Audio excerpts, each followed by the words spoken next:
Number 9 है आपका relative pronoun. ठीक है, रिलेटिव प्रोनाउन जो है, relative pronoun is used to connect clause और फ्रेजेस टू अ नाउन और प्रोनाउन। रिलेटिव प्रोनाउन जो है हम जैसे कि बेसिक में पढ़ के आए हैं। ठीक है, अगर आपने बेसिक सीरीज कवर नहीं की मेरी तो कर लें, वहाँ पे सिर्फ 30 वीडियोस हैं, शॉर्ट से 5-5 मिनट के वीडियो हैं, वो आप लाजमी से देखें, तभी आपको ये जो आपकी एडवांस लेवल है तभी आपको समझ आएगी।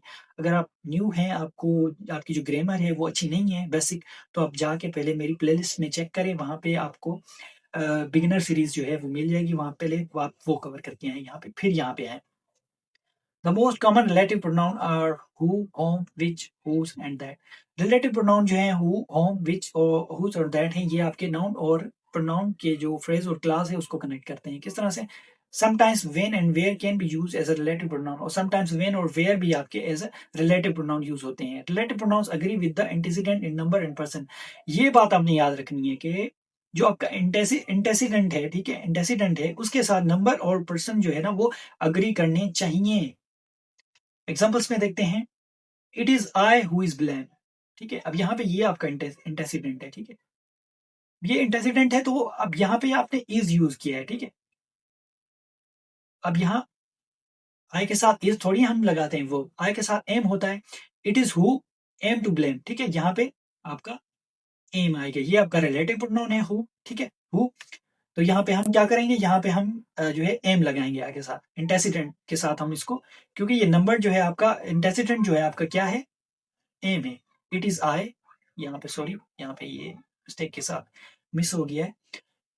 It is they who is a. ठीक है, यहाँ पे अब दे जो है आपका इंटेसिडेंट है, इसके साथ ये जो है आपका क्या करना चाहिए, ये आप अग्रीमेंट में होने चाहिए, ये अग्री करना चाहिए, सब्जेक्ट वर्ब अग्रीमेंट होना चाहिए इसका। अब यहाँ पे क्या है, इट इज दे के साथ हम आर लगाते हैं, it is they who are ill. Antecedent जो आपका दे है, दे के साथ हम इसको इसका अग्रीमेंट करवाएंगे तो आर होगा, आर इल, तो ये आपका करेक्ट हो जाएगा यहाँ पे। रूल नंबर 9 आपको अच्छे समझ आ गया होगा। अगर हम समराइज करें इस चीज को, तो रिलेटिव प्रोनाउन में क्या है, हम क्या करते हैं कि जो इंटेसिडेंट है आपका, उसके साथ हम नंबर और पर्सन को जो है ना वो मैच करके उनका अग्रीमेंट करवाते हैं। ठीक है, इंटेसिडेंट देख के हम वो जो वर्ब है वो यूज करेंगे हम। ओके, उसके बाद आपका रूल नंबर 10 है predicative nominative pronoun. Predicative nominative is a word or group in the predicate that identify subject or refers to it. ये आपका वर्ड होता है या ग्रुप ऑफ वर्ड होता है जो कि सब्जेक्ट को आइडेंटिफाई करता है या उसकी तरफ रेफर करता है या इशारा करता है।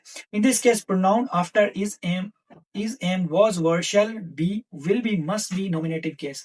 जो is am was were shall be और विल बी और इनके साथ जो हमने वो नॉमिनेटिव केस यूज करना है। ठीक है, मस्ट बी नॉमिनेटिव केस, ये हमेशा आपके नॉमिनेटिव केस में होंगे। For example, it is I who was absent. अब यहाँ पे इट इज आई, अब ये यहाँ पे ये जो है आपका क्या है, नॉमिनेटिव में है, it is I who was absent. उसके बाद आई am sure it was not she.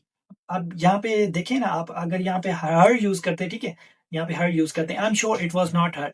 अब यहाँ पे ये मतलब बोलने में तो बहुत करेक्ट लग रहा है, लेकिन ये ग्रामेटिकली आपका इनकरेक्ट है। हम यहाँ पे शी यूज करेंगे, ठीक है, नॉमिनेटिव केस में यूज करेंगे, आई am sure it was not she, तो ये आपका करेक्ट हो जाएगा। उसके बाद कुछ करेक्शन है आपकी, can the वैलेडिक्टोरियन B her.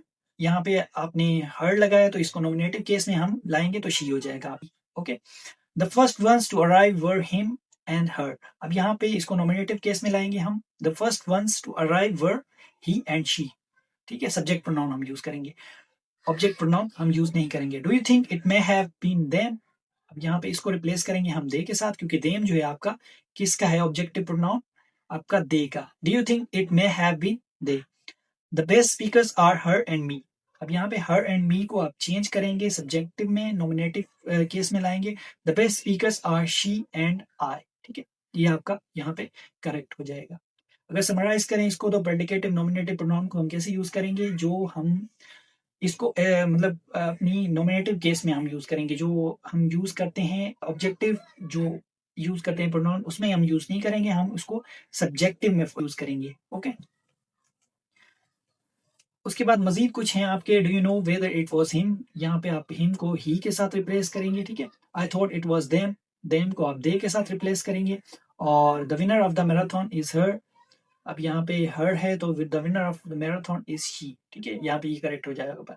The ones you saw dancing were not us, the ones you saw dancing were not we. यहाँ पे ये करेक्ट हो जाएगा। बोलने में तो ये सही लगते हैं, ठीक है, बोलने में हमें ये अच्छे लगते हैं, लेकिन असल जो ग्रामेटिकली हैं वो करेक्ट ये वाले हैं आपके।